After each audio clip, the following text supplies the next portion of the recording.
Hi everyone, Ed Griffin here, the Dublin City Council IABA Starbox programme. We're here with the three Hyland brothers, Eddie, Pajo and Paulie, and the lads are going to have a chat about how they got started in boxing and their careers today. Hey lads, how's it going? Sorry, too bad, mate. How's it going? I was going to ask you, whoever wants to jump in there, how did the three of us get involved in boxing? Was there a history in the family of boxing? But yeah, our great grandfather, he was a boxer in the 40s. He actually was prisoner of war in World War II. He was in Black Hammer. Major history. Yeah, there you go.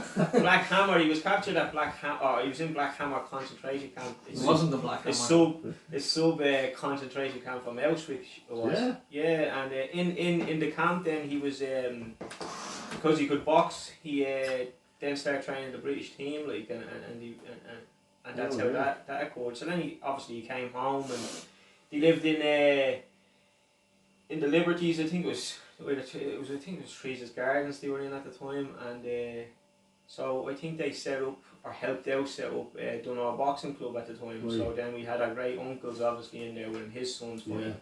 So then I suppose my nanny got married to my granddad Hyland, and they had kids and they were all in the boxing too. So then obviously my dad married my mum, and then we were boxers. And that was it. Punch before we could walk. Let's say your dad, when did Golden Cobra initially start? Was it? It's 1990 now. 1990, yeah. It'll be 30 years this year. 30 years last week, yeah. So 1990 set up. And was it because you had started boxing, or were you just? No. We weren't even in it at the time. No, Big Eddie's in it in Sacred. What happened was, obviously my dad boxed for Dunor. Then they moved out from the Liberties to Tally. Yeah. So our uncle Tommy Finn, as we used to call him, Uncle Tommy, he set up with Tommy Hanahan, I think at the time, and a few others, Sacred Heart Boxing Club. So of course my dad was there training there with all the lads, and then I suppose he would have brought me there when I was about probably 4 or 6. Yeah. So I was in Sacred Heart.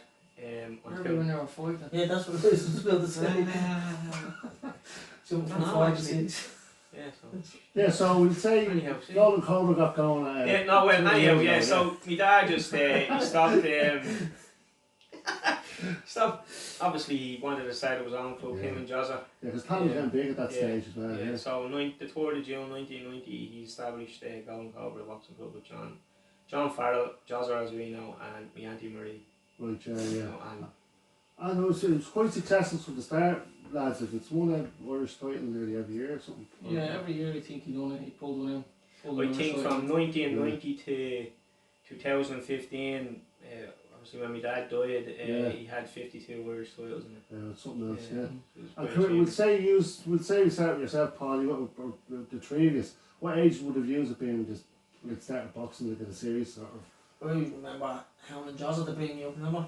And me and him went up, and he was in training with all the big lads, Darren Boyle, Corey and all that. Him running around the hall, and there's me doing pads with Jozza all the time. So it would have been about 6, 7 going up. And did you feel like at that stage you had something like, or was it just? He had it, I had no interest in it.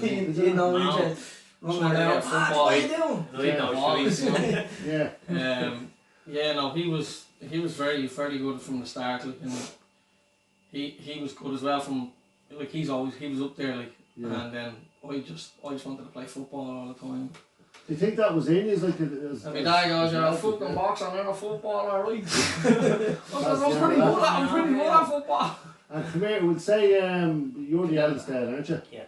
So do you remember boxing the leagues and all that? I think my first fight was on a club show, Golden Cobra club show, down in the not the basketball arena, the spa well, in the dome, the big tennis court. I think I was 10 years of age then, fighting there. Yeah, I was 10. I lost. Right. But Larry Collins did the refereeing, so it was great. He actually thought he won. Larry put my hand up. It was funny. Larry put my hand up, and then he said, "No, the red or the blue corner." I was like, "What?" Right. So it was, and then my granddad went into. My granddad Whelan at the time. He went in to batter Larry Collins because he said the other young were fun, like, and it was just funny. So serious. My first one was up in St Aidan's there. It was up in Brookfield, wasn't it? Yeah. What was the copper that used to run that? Yeah, the Pigman. The Pigman, and it was just like full of travellers at the time, like all the travellers are boxing now, but And I remember I was 10, I was only a tiny young flick, you know, and come up against this ginger-headed fella. The same, he picked us up like that. Yeah. They're about the same weight, grand.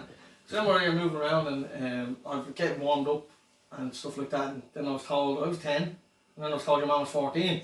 I said to my dad, I said, he's 14.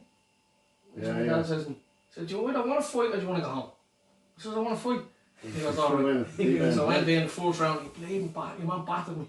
I was like, what's going on? I couldn't, I used to just swing like this. Like, I wasn't a boxer. The tongue out. Yeah. And your man battered me in the first round. I came back to it and had like little bit of tears in my eyes, you know. Dad, remember, what are you crying for?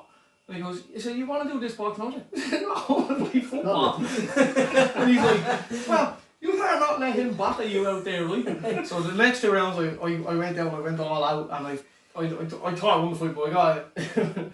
You know, a draw. Yeah, a draw, yeah, and it's good. I felt so good, all the travelling men come over me. Jeez, you're not a bad lad, aren't you? I said, no, yeah, I'm only 10. He was like, only 10? Jeez, you'll have a good future ahead of you. Yeah. I was loving it. Yeah, what about yourself, Paul? Mine would have been, I was on the McDowell show first fight, Yeah. and never forget me, Anthony Murray was there, and this kid fought Dano up in that Traveller show, and it was the following 2 weeks later or something. Yeah. And he beat me cousin Dano, and then I outboxed him, and it was like the way this kid thumping the head off him, so I was out outboxing. But yeah, I won that fight, so that was the first fight, and then after that, then it was just the All-Ireland. Do you all remember like winning the county doubles and leagues and All-Ireland and stuff like that? Like, is it? Yeah. Most of the people who've been speaking, like even the likes of Andy Lee, like that's still a huge memory for Yeah, us. massive. yeah. Your first one was massive for you. Yeah, You know what I mean? yeah. It's all your family are there Yeah. and all that type of stuff. It was like, when we were kids, like you're told, you know, you win the leagues. Yeah, Is it, the big next step up is the Dublins. yeah, You know what I mean? So and then you're getting told like, no, the Dublins are going to be harder. yeah, You got to train harder. Yeah. And then like that, you win the Dublins. You say, don't you? The All Irelands are going to be harder. yeah. You got to train a lot harder than that. So you're pushing yourself, even Yeah. as Even 11 year age. Yeah, you know, yes. pushing There's yourself. different levels all Yeah. the way, Then you get to the All Irelands and you're down there. You weigh in. You're sitting around. sitting for the around and draw. all staring at you like, Yeah. you want You to know- see him way, way, Yeah. You know, hear yeah. the draws happening and you're sitting there and you're buzzing, you're like, let's go and get a lunch and go back down to Yeah. the stadium then later. You're there all day. But You used to see that now, even now. Yeah. You see yourself when you see kids out of the club and all. Mm. Like it's the same sort of buzz. Yeah. And you're trying to sort of reassure them. Yeah. You're nerves all and right. stuff, Like, you After know. the first round, you'd be Yeah. alright. yeah, Yeah. After the first punch, more like I think it's kind of different. I don't think some of the kids these days, some of them have nerves, you know.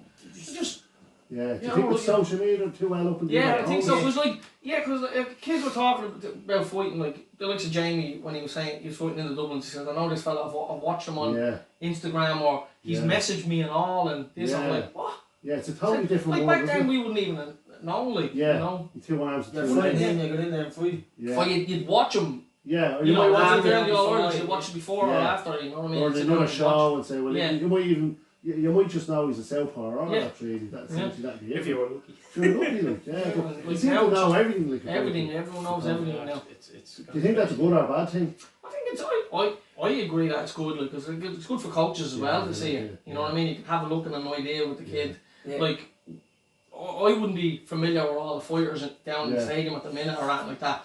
But So many of them. Yeah, So, you know, if we're told all you have to do is search the kid's name Yeah. yeah, and either videos will come up on YouTube Yeah. or their Instagram or on on Facebook. the Yeah. Facebook and stuff, and then you can watch some of their fights, and then you know you you can find some of the set parents a know plan more in, than you the know. boxer. Yeah. Yeah. The parents really tell you more. Yeah. about That's the one boxer. of the That's Yeah. one of the hardest things to deal to with. deal with as well. Yeah, Yeah. they're really involved now, aren't they? Yeah, we move on from that. But come here, Yeah. so come here, you've got quite successful as moving into the senior box. You've all boxed at a senior level and Yeah. won a senior. I only won Intermediate. I won an intermediate title, yeah. I beat 5 All-Ireland champions then at the time. Yeah. That was a great achievement for me, but that's the only Irish title I ever won. Do you think did you suit professional boxing more than amateur? Or It was just at the time when the point scoring system went in, it wasn't. Yeah, it didn't suit. It just didn't suit me. Yeah, you know, yeah. like I was taught how to box, brilliant boxing. I was taught by my dad, Josser. Then my dad used to bring me down to Nicholas Cruz, and he would teach me how to do things like Cuban boxing and Yeah. stuff like that. You know, and I brought a lot back to the club, and I suppose my dad learned a bit from me as well, Yeah. you know, that type of way, but then it's just... Just a system. I was talking to Johnny Joyce, and he preferred the point system, and JB Kinsler didn't like it, it didn't suit him. Because you couldn't, it's not... He didn't bother you at all, you know. To me, it was like the point scoring system.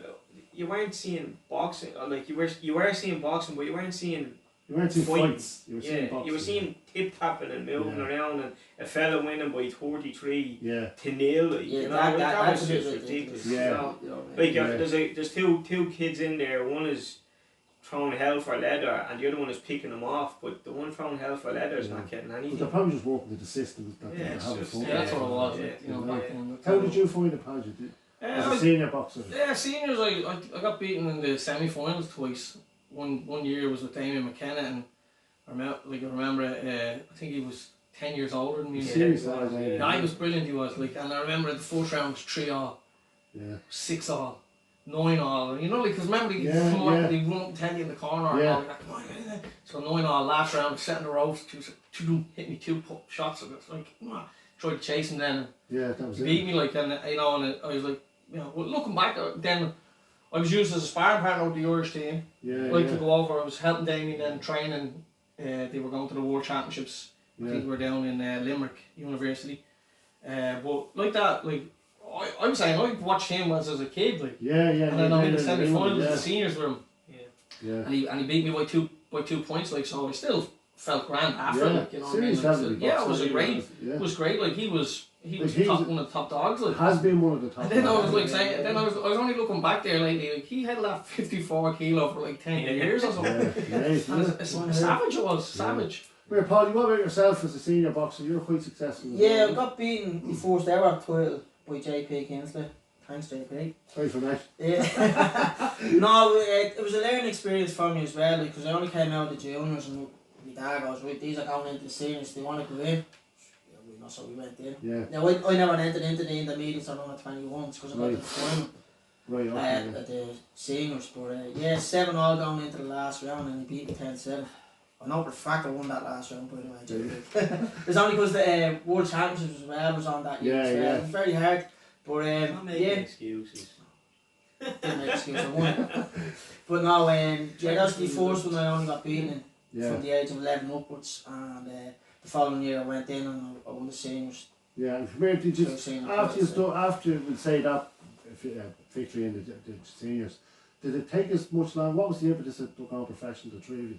I had enough of amateur boxing. Did the three of you go around the same time? Or? At the same time, Right. I went to Australia with Phil Sutcliffe, right, okay. and I boxed who became Billy Dib, who then became was a 2-time. I think he won two world titles anyways. Yeah. Very good boxer, like, but I honestly thought I won the fight, and Steve Steller saw something in me over there, and he has Conor Wallace at the minute. Still stay in touch with him. That was in 2003, and he offered me the turn pro, and I was going to Australia. I was all over it. He asked me to stay for extra 2 weeks, but I was working at the time, and I said I can't have to go home for work. We had a few quid, and so he came home. He came over here, and there was a boxing show, and I went to it, and he wanted me to turn pro, and I was all down for it. Yeah. I was set to go to Australia. Right. And then they got word of something over in England from Jess Harding and Paul Cook, and they came over to watch our last ever amateur fights in the stadium. And the deal was that the three of us? on my dad's show, and he said 3 boys are nothing, like. Yeah. And my mum and dad pleaded with me not to go to Australia, and I was like, so he didn't leave it. He just said, I had to drive these two everywhere in London. I had to bring them everywhere in London. I always had to drive. 3 for 1 day. 3 for 1 day. It was actually Eddie was going over, weren't you, at first to do a training camp. My dad just asked me. He said, so we had enough of the amateur, because I wasn't getting all that, and he just said, listen, I have a contact in England. I might have a contact in England. Do you want to go and turn pro? And I just went, well, if I'm staying boxing, I'm not staying amateur. So that's when the Jess Harding and Paul Cook came across then, and then they came, as Patrick said, he came over and watched us, and then Jess obviously said he saw something in us, and he said it's 3-0. And what did you do? Did you train over in England or just train here? Yeah, training in Essex. We moved over to England. Right. I was there for nearly 2 years. I had I think Lee was 2, was he at the time? Yeah. I had a son and all, and I had to. How did you find that financially, like? Oh, we didn't. Like, I mean, broke us. Yeah. we Like just. that's the reality of it. Like, Yeah. see a lot of lads going pro now, they start going for the glamour and all that. Yeah. The reality is, I mean, we spoke to, like, it's really tough, like, you know what I mean? Yeah, well, like, we moved over there. We were just living week by week. Yeah. We were living fight by fight. Yeah. You know. If I fought, he fought, or whatever, we're living off Yeah. each other's way. Yeah. That was it. Yeah. You know. So it's lucky to have feed the each three other, of these were together. Like. Yeah, well, And to be honest, like, the two of them got a few fights in England. I Yeah. got one fight, Right. and Sure, well, you're I not got two fights. No, I got 2 fights.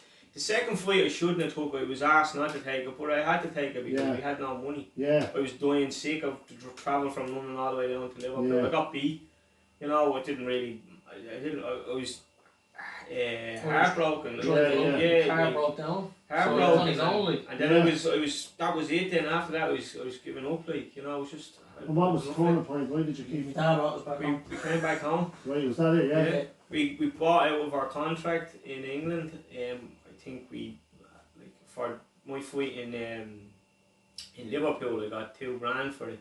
Right. Sterling, which wasn't bad for, but I didn't know. I was only doing a 4-round fight, Yeah. and then it was 6 rounds. So then once you take everything out of it, like, it's yeah, not like nothing, yeah, but I think he did a deal with Jess. Like, if we paid him £1,000, then we were out of the contract. Right, That's yeah. what we did then. So come here, you come back to Dublin then, I mean, they're all like, your dad was a great manager and sort of matchmaker and getting his fights and sort of moving us up the ranks and stuff like that.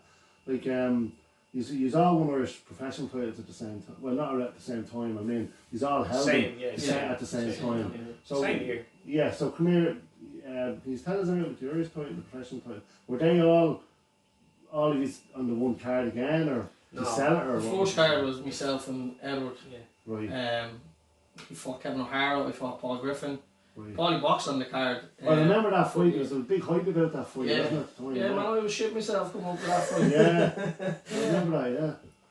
I was like, I went down sparring him once and he was sharp, like, and he was slapping Yeah. me, like, and I always beat Southpaws, but I found him awkward, you know. Yeah, And he was like, I was very sharp. And the next we were down Portlaoise, and guy goes, "You're fighting Paul Griffin for the Irish Yeah. title."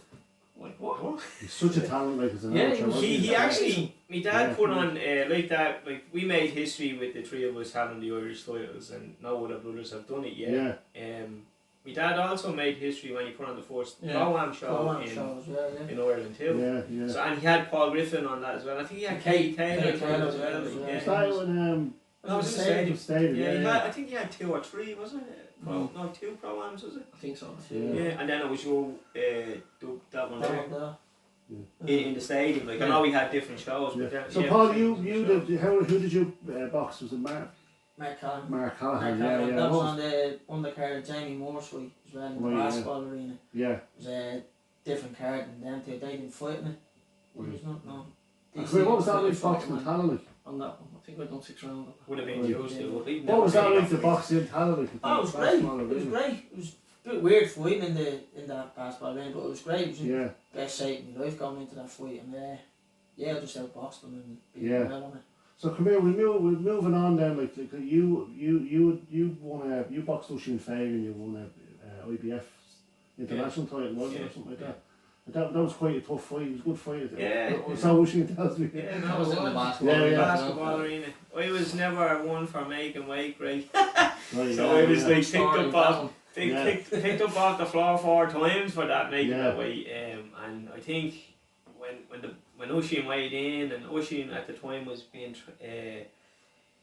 his nutritionist was Joe Clifford at the time, you know. Oh, And yeah, I think yeah, like yeah. my mates were all saying, they all think that you're going to be a bitch tomorrow and blah blah blah. Like we Yeah. have them, like, you know. Yeah, Some good yeah. stories about the 2-way-ins. Oh yeah, well, it was always probably 2 titles, so you could never make the weight. Yeah, It's like yeah. that. So the first I got blamed in the paper, Yeah. Hyland being late, was struggling to make the weight. I was like, what? Must have been. But anyhow, yeah, so like It was a cracking fight, wasn't Oh it? yeah, I weighed in 9 stone 4, dead on weight, like, Yeah. and that was it. But the next day, like as you can see in the video, I was a. Yeah.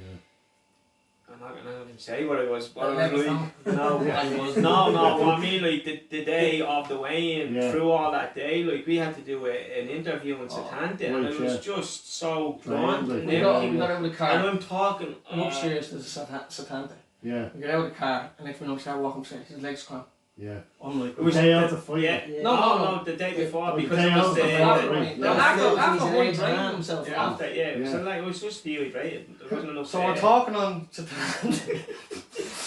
And he's foaming his mouth and all, right? And I'm like that, and your man started talking, and I'm like, just like this now, talking back, and Yeah, we're yeah. looking forward to it, and all that. Eddie. Yeah. Yeah. Yeah. So your man, I think, went to McCann and was like, that, don't say a word again, you will you? It's like that. Oh, it was gone, like, it was gone. Yeah, yeah, it was right. I say to him on my Yeah. way home, how are you going to fight 12 rounds tomorrow? Yeah. It's a big grand. Always, I'll be grand. Big grand, don't worry The about next it. day, it was a different person. Come here, Paul, you won a European Union. The European Union. Union Yeah. title. I think it was the first one to win it over there, Norris man to win the European Union Yeah. over there, and then Big Tommy from Belfast won it Yeah. there only last year, I think. Yeah. So it's only Tommy two of us. McCarthy. Yeah, I've Tommy done it, McCarthy. like, yeah. So it's only two of us in history that ever went Yeah. over and won it over there. Yeah, look, it's some, like the three of us had some success there. I know yourself, Pajo, you went to still a record, I think, it's 27 wins on the trot. Mm. And I was just looking at your record there, like the three guys you lost all were world champions. Yeah. Yeah. Like that's serious Yeah. level there, you know? Yeah, the big one that I don't you know, like look back and say, oh, I should have won that fight, or Yeah. that, you know, I mean, if I'd have done this or done that, I'm not one of them, like. Yeah. So it was the WBA shot against Fortuna. Fortuna, yeah.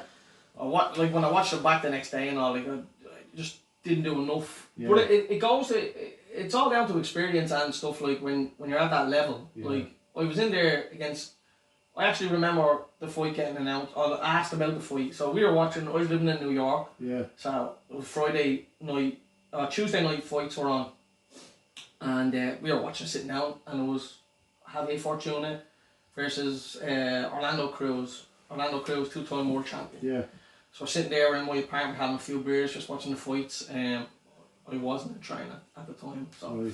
we're having a few beers. Anyways, we're watching the fight with my mate Sean and stuff. And Fortuna's on, and boom, he gets out and destroys this fella in 2 rounds. We're like, Yeah. you know, Unbelievable. God Yeah. damn, Jesus Christ, he's good. Yeah. And then 2 days later, I get a call from my manager, Ron Peters. He says, we could have a world title fight for you. Yeah. He goes, do you want to know who it is? Don't care. Yeah. And the words I said, don't care. And he goes, it's Javier Fortuna. And he goes, And where were you in the rankings at this stage? Were you top 10? You no, I wasn't. I think it was, I think, I was up, I was 6. I was 6 Right, in yeah. the WBA at the time. Yeah. And I was like, and I was like, Fortuna. Is that the kid from the Dominican that just won the other night? And he goes, yeah. I said, I don't care. Let's have it. He says to me, Las Vegas, MGM Grand. That's all he said. I said, yeah. Yeah. Do you want to know the price? No, don't give a shit. Yeah. That's a memory. That was it. Memory. Yeah. Fighting on the undercard of Manny Pacquiao and Marquez 4. Yeah. Comment on it, And wasn't it? tell us that it was pretty competitive all the way through. It was- Yeah, it was. I like, you could hear the commentators on it and said, this is what it's like when 2 good guys step up level with each other. Yeah, yeah. It was the best cagey, you know. each other. Everyone, like, I didn't get. Everyone said I was gonna get knocked down 2 Yeah. rounds, 3 rounds, like, because Fortuna could punch him. I He did. did. He hit really, really Yeah. hard. Wait, Yeah. I didn't. I guess I'm shouting that You from could- the Panther, wasn't it? Yeah. So, but like, he hit really, really hard. Where every punch he Yeah. threw, like in my arms and everything that he hit. But we had a game plan. My dad, Tracy Patterson, game plan was stay tight, tuck right up, take everything he has. So you're a tough little lad. Yeah, yeah. So I was taking him, and then I was saying to myself, doesn't hit that hard, you know. Yeah. Then I was getting a few shots off. And Is then it mentally going into that? Yeah, You're putting you up against you oh as yeah, well, like, yeah. Oh, So yeah. my whole mental game plan was get through 4 rounds and then start picking her up. Right, yeah, yeah. But like as I said, when I picked it up and I got into positions where the way we wanted to get into, Yeah. I just didn't let my arms go. You Yeah, know? yeah. So and then I went down. He beat me by 2 rounds. Yeah, look, the three of you, like, life gets in the way, like, you have to work and all that. Like, Oh, the yeah. three of you are very quite young, like, for professional boxers. And you see the guys that hang on now. Like, how old were you, Paulie, when you retired?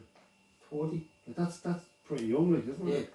Yeah. Is there any reason it's just had enough of it, like, Had sort of- enough, you had a family, you're not going fighting for 2,000 or 3,000 Yeah, euros so- anymore, putting yourself through 10, 12 week training camp for that? Like, for that, like, you would Oh, make you that were- when you're out You were working. younger than yeah. that. 2012 was your last one. Yeah. Yeah, 40, 29, 40, 45 now. For you, How's this maths? No, it's not 8. and come here, 8 years ago. what about yourself? What old were you when you were? Was it? No, it wasn't. It was July 2016 after Josh warned me. Yeah, And it wasn't like that I got a beating or I was working full time, even for the Gary Russell fight. Yeah, I worked full time, like Yeah. trained full time and worked full time. yeah, It was hard, like I had a week off going over to both fights. What happened was I think what the odds say in timing in boxing is great. yeah, And it was good for Josh at the time as well. It was, I think it was 2003 or 13, sorry, when I fought in the arena, right. but the tree arena, and I was meant to fight John Simpson, and then he pulled out and I fought a guy, and I was asking Eddie Hearn. Josh was European champion at the time. Yeah, I was asking, Eddie Hearn said that we're still going to get the fight, like, I was like loving it, so didn't happen. I got sparked out by Gary Russell. right, yeah, But in the when the fight happened with Gary Russell, you know, I was signed and all like that, they came in and was looking for me to fight, but I said to Brian, I said, look, it's a WBC world title, yeah. it's in America, you know, it's, Yeah, you it's have to decent know. money. Yeah, yeah, You know, do I fight Josh or do I fight Gary Russell? Yeah. And I said, no, I'll stick with Gary, you know, like, yeah, yeah. it was a good payday for the family. I had a young kid Yeah. at the time and all, so I was like, That's the take reality of it. yeah, of course, isn't it? reality of it. I said, I have to take that one. I said, it's for the world title. Yeah, I said, I have to take it. And so then I get sparked by Gary.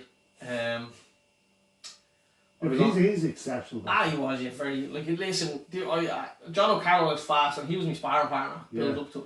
building up to it and all. And John was pretty fast, and, Yeah, you know, he's a great lad, but when I got in there, the first jab Gary Russell threw at me was like, what the Oh. hell was that? I could feel the wind, I could feel the wind coming at me. I was like, wow. But I thought I'd done alright in the first round, made a miss a few times yeah, and got a few shots in, and then the second round he set me up lovely. And I had a good chat with him after and all. He says, I knew because they would say dumb Irish. And I was yeah. like, what do you mean by that? And he says, because he'll come forward all the time. Fight, yeah, yeah, You know, you come and you'll come. Yeah, And yeah. I was just setting it. yeah. But so then I get a call off from Peters again, and the Warrington fight over in Leeds. Said yep, straight away. Yeah, But I had to have me break because I was concussed. Like. yeah, yeah, So I was having a drink and stuff. I remember the first press conference over in Leeds, and Eddie Hearn's talking to all the fighters. I've been watching your Instagrams, and he's into hard training, and I was like this. yeah. So when it came to me, I says, I'm glad you're watching my Instagram, because I've been on the drink for the last 6 weeks, man. But I'll get ready, don't worry, I'll be good, boy. I couldn't drop the 2 pounds, and it was the first time in my life I couldn't get down. Yes, you certainly Yeah. do. It was very hard. So did you know after that? Yeah. I knew when I was in the ring, I could see a lot of things, but I couldn't get them off. Right? Now, Josh, Yeah. as you know, he's It's very exceptional, good, yeah, and he's very fast. But like, he was very accurate. So every time I was looking at things, I could see him about to do something, and I said, right, slip that, bang, bang, bang, do that, boom, jab in the face, yeah. right, Yeah, boom, jab in the face. And then I was watching it back, I was so tall, it just wasn't myself, and after it, just like, even after the Russell fight, looking at my wife, and she was crying when I was hurt, and then after the Warrington fight, like, and I was cut up, and I just said, listen, no, So, I had yeah. enough of this. So you brought about yourself, Ed. Now you were quite young as well, weren't you? So 41. That's very young, yeah. I was having problems with my legs. I was Right. couldn't really train the way we used to train. Yeah, It happened back when I was fighting for the Irish title. We were Right. running in Portlaoise up the mountains and yeah, yeah, cramping my calf, and I was going on because I was really fat. yeah, So I yeah. just thought it was because being fat and losing weight, like, Yeah, it was just yeah, a yeah. crank. So And I weight in continued your on legs. training, but like, I slowed up in everything, like, except for my hand speed. My hand speed was always fast. Even when I was fat, I was still fast. Right. You know, Fat, but fast. yeah, no, I had a lot of problems with my legs, so I Wasn't worth the hassle, sort of, was it? no, yeah, well, we didn't know what was wrong because I was getting physio treatment on it, shock treatment, dry needle, the whole lot. Yeah. I just thought the calves were just too big, like, you Yeah, know. So yeah. then I ended up going to the hospital, about what would it be, about 2 years after I retired, myself and Tommy McCormick set up N7 Boxing Academy, and I ran up the stairs in the gym and I just fell to the ground screaming. So I ended up going to the hospital. They just did loads of tests on me, and he said to me, "Your calf muscles are too big for your legs," and I laughed at him. I laughed. That's not the reason. So apparently I have what's called compartment syndrome. Right. So after the 2016, I got an operation on my left leg. They took 2 compartments out. Right. I felt good about it then for about a year and a half. Then they started playing up again on me, and then the right leg started playing up again on me. And so I ended up, Paulie set up Hyland Boxing Academy in 2017. I think 2018, myself and Tommy joined up with the boys. Right. And like that, they Well, knew. now that when you got back together then, like as a crew, like, did you find it easy? I know a lot of the lads will be speaking and all that. Did you find it easy transitioning into coaching from boxing? No. No. You see, well, Did you not? I just keep getting inspired with them and all. Yeah. And like when I'm holding the pads, Yeah. I'd be looking and I'd hitting them or a shot and they'd be not giving out to me and all. Like, Yeah. yeah, no, now It's a I different think thing that's 3 years now. I'm kind of, Yeah. I'm very. What about yourself, Paulie? Like, when you're in a corner, I find, like, even when you're watching fights and stuff like that, like you're looking at it from a boxer's point of view, really, rather than looking at. You think I find the lad is always winning, or he's getting hit. Yeah, But you're not seeing, you're not looking at I it. look at the other fella what he's doing, and then I said our fella should be countering on it, and then that's why we have 3 different brains in the corner. Yeah. Because he'd say, "No, tell him to do it this way, do it that way," and I'd be looking at something else, and he'd be looking at something else, and he'd say, "No, he's doing that wrong. Tell him to do it this way." Would you have the same sort of philosophy in coaching? Like, would you emphasise like a fighting style or a boxing style or a technical style, or is all sort of similar enough? Like, is there a golden cobra style, would say, or a high, you know? Well, golden cobra style is just go to war. You know, but that's the way. Like, with class, do it. Yeah. No, well, the 3 of us would be rounded up the same, would we? We would, but we'd have different opinions on how to throw a shot and what way to throw a shot and all. Like as you say, I'm still so excited into it. Yeah. And I'd be like getting into, even like doing it out in the field, like wanting to inspire the lads and all. Yeah. You know, giving out to them, you say, "Oh, shape, blah blah blah," this and, but like the way I'd like to get on the inside to throw pot shot and stuff they would want to do. Like, I'd keep it this way and that way, you know. So. Yeah, like even coming from the professional sort, I know he's boxed really well or success as amateurs. Coming from a professional sort of regime, dropping back down to the differences you need to succeed as an amateur. It wasn't really that hard because we still had a dad with my dad. My dad was always the same. He never changed, even as a professional trainer or an amateur. Do you think if we talk about your dad, Paddy doing well, right? Do you think if your dad wasn't there, he would have boxed? We would have had the same party. Like, what I'm saying is that it would have had such an impact if we were 3 other lads just boxing out. Or did your dad make it? Like? I think it was. Yeah. Was he a huge part of the I don't think I success? would have been a boxer. Would you? It was a huge success from him. Yeah, of course. Yeah, like the thing about I never had like.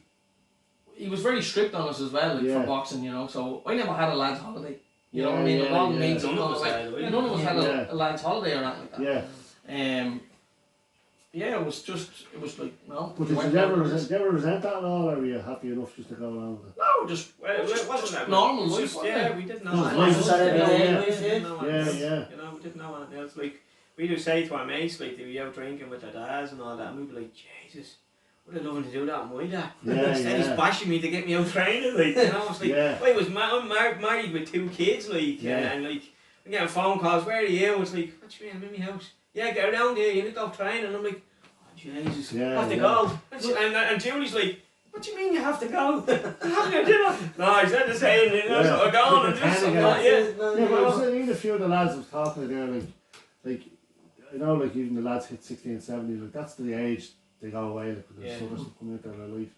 Like, the stick, it takes like a special sort of young to stick at it. And all his mates around on the beer or doing whatever they're doing. 100%. So if you keep them after 16, 17 years of age, you nearly have them. 100%. Like, I'll be saying to like a couple of the lads already, like training, you know what I mean? If you want to be the best. You got to train every day. Like if you're not doing that, go for a run. Yeah. Do something. Your biggest gym is outdoors, like. Yeah, yeah. You know, go training, like. Yeah. You know, and you've got to stay away from all that. The other side of it, you know what I mean? Yeah, it's very easy. But there is a few kids that have gone yeah, the other side. a few That side, that could have been very good. very Like. good, yeah.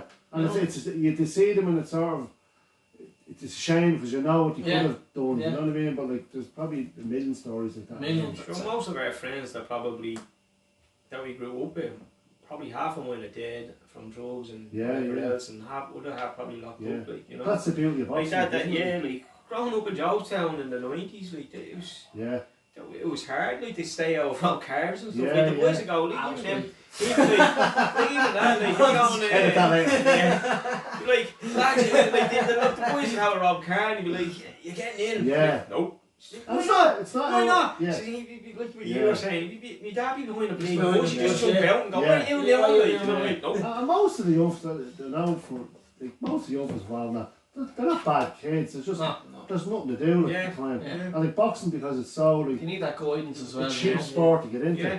You look at any other sport. It is very cheap. You know, Like that's what I don't understand. Like, well, I think we're named as the poor man's sport. Yeah. It is very cheap for like what's it, £10 a week to Yeah. train in your gym. Yeah, and that's You know, everything. that's getting everything trained. You know So what I come mean? here, during this COVID lockdown we're going through at the minute, hopefully we're near the end of it anyway, he's decided to raise the Phoenix as such with the Golden Cobra Bring it back. Yeah. coming back. What was the decision behind that, lads? Well, I had rang Patrick just after Christmas, and see, I wanted to change back to Golden Cobra after my dad died, but I wouldn't do. I didn't want to do it because the three of us went together. Patrick was still fighting. Paulie he had really no interest in boxing at the time. Yeah. So then I was down helping the lads doing the striking down in the SBJ. yeah. Right, So then, yeah. Then he was wanting to open up a club then, you know, and so he opened up Hyland Boxing Academy. So then the three of us were back together. I decided to go down, and we were like, yeah, listen, we bring back Golden Cobra, you know, and we we're kind of like, not really, because we're established now as Hyland Boxing Academy, and we've Irish titles as well each year, like we've been with very successful. So then I kind of left it, but then this year I rang was it known away to sort of like, well, it wasn't me. was it known away to have that, especially the history your dad had with the name of the club?